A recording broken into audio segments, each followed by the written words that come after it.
Nigeria, Tanzania, Rwanda, Zimbabwe, Kenya, and South Africa are the African countries that have recalled a batch of Johnson & Johnson children's cough syrup. Nigeria's Food and Drug Law Enforcement Agency, NAFDAC, last week reported that it had found high levels of toxic chemicals in a batch of benylin pediatric syrup manufactured by Johnson & Johnson.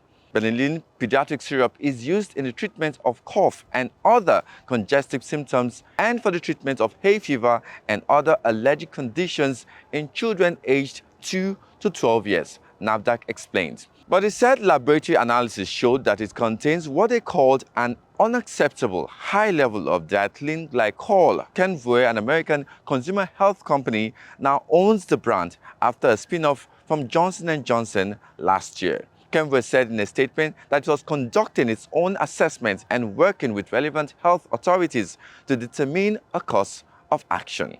The chemical compound diethylene glycol, which has now sparked concerns, produces a sweet taste, so is a common choice in many pediatric medicines.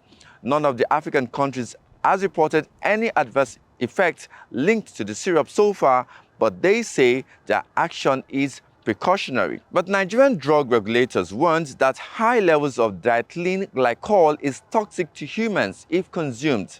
Experts say it can cause abdominal pain, vomiting, diarrhea, inability to pass urine, headache, altered mental state, and acute kidney injury, which may lead to death. Diethylene glycol was linked to the deaths of dozens of children in the Gambia, Uzbekistan, and Cameroon since 2022.